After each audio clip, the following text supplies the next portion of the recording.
dedicato al periodo di Ducezio e ci anticiperà qualcosa di questo lavoro. Io diciamo intanto ho l'esigenza di scrivere questo lavoretto deriva dal fatto di dimostrare che il popolo siciliano ha sempre lottato per la propria indipendenza, ha avuto anche nelle epoche antiche consapevolezza della propria identità. Ora, ci sono due personaggi ai quali spesso è legata la rivendicazione dell'identità siciliana. Uno è Ducezio, il re dei Siculi, che lottò contro Siracusa e gli alleati di Siracusa e la egemonia greca sulla Sicilia.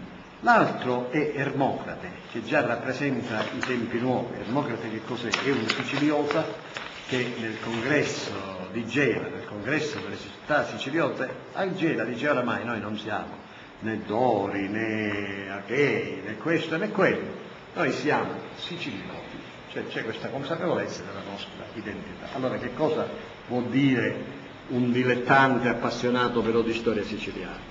Che anche per questa storia antica noi seguiamo quelli che sono gli orientamenti della storia ufficiale, per cui la Sicilia viene fatta apparire come un insieme di popoli diversi che hanno invaso la Sicilia. Il popolo siciliano non esiste mai, esistono i Siculi, esistono i Sicari, esistono gli Elimi, esistono questi, esistono quelli, ma non si deve parlare di popolo siciliano. Invece il popolo siciliano esiste già nel V secolo a.C., esiste, e forse è esistito anche prima, anzi sicuramente è esistito anche prima, intanto perché c'ha una lingua comune. La lingua comune qual è?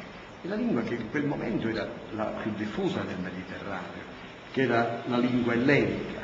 Poi ha una civiltà comune, ha rapporti con tutti i popoli, quindi a maggior ragione ha rapporti con i Fenici, con gli Arabi, con l'Oriente, con l'Occidente, insomma si pone come popolo proprio in contatto di questa epoca, la vittoria dei Sicilioti sugli Etruschi, la sconfitta della flotta etrusca, il cambio del cammino della civiltà. Se poi è un fatto positivo o negativo lo vediamo in altra sede, ma intanto nella vittoria di Cuma c'è una Sicilia che cambia la storia dell'Italia, la storia del Mediterraneo, la storia dell'Europa, perché gli Etruschi non si riprenderanno più da quella battaglia navale nella quale avevano concentrato tutte le loro ricchezze, anche la loro capacità di fare politica, e lasciano spazio sia alla civiltà latina e romana, l'espansione latina e romana, sia a quella gallica. Infatti i Galli cominciano a entrare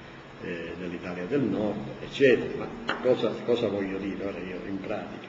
Che intanto non ci sono nemmeno nel passato quel tipo di invasioni delle quali parla la storia ufficiale, cioè che schiacciano completamente il popolo siciliano, poi finiscono quelli e cominciano gli altri. Per cui il popolo siciliano non esiste mai, ed esiste una stratificazione di popoli.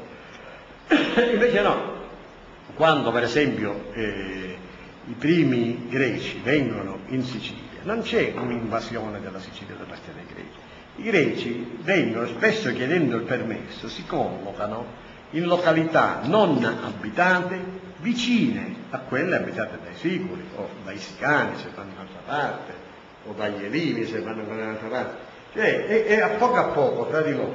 Intanto sì, certamente potranno nascere anche delle liti, delle lotte, delle guerre, però intanto c'è una collaborazione. Intanto i greci arrivati spesso sposano donne sicule o comunque donne delle etnie con le quali maggiormente si verifica il contatto, e viceversa, ma si sa che i pionieri erano prevalentemente uomini, non erano villaggi che si spostavano, ma erano dei gruppi di persone che peraltro avevano contrattato, e quindi ci dobbiamo abituare a vedere anche la Sicilia, sia la Sicilia pre-ellenica che la Sicilia ellenica, che la Sicilia post-ellenica, come un unico popolo con grandi contatti, anche con grandi contrasti, perché quando il re dei Siculi, Ducezio, fa la guerra ai siracusani, certamente porta un nazionalismo siciliano valido e condiviso,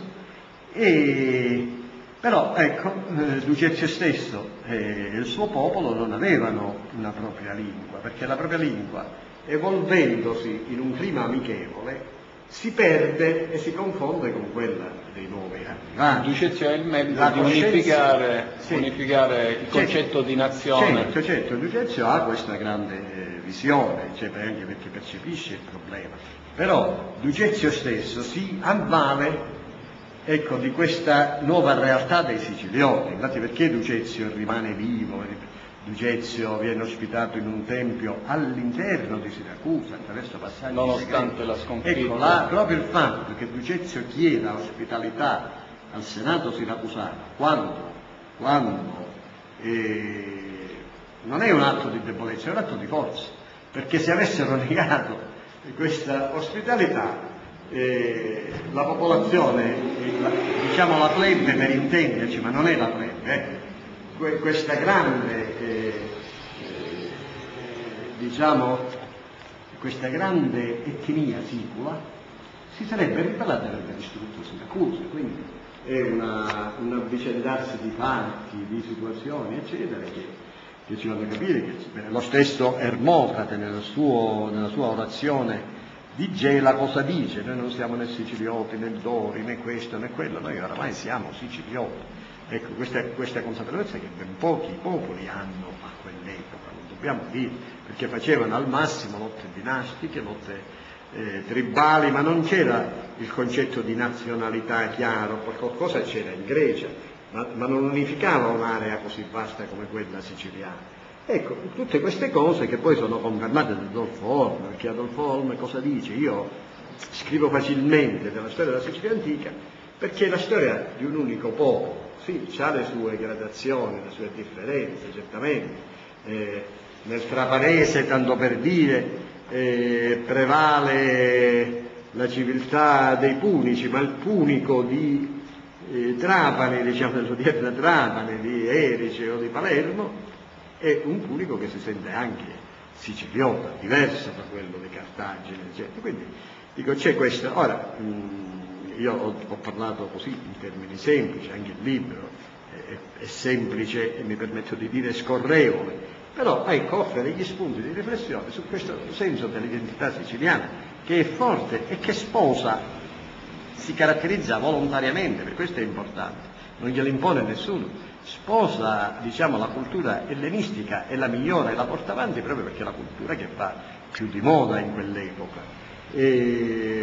Quando possiamo vedere questo libro pubblicato? Ma io, diciamo, ho difficoltà di pubblicazione, quindi talvolta ho lasciato queste mie pubblicazioni, queste come altre,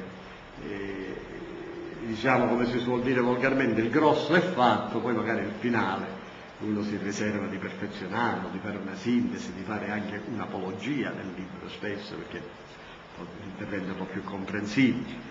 Io penso che presto, insomma, lo metterò in giro in pochi esemplari, così vedrà che cosa... Va bene, allora aspettiamo di vederlo stampato.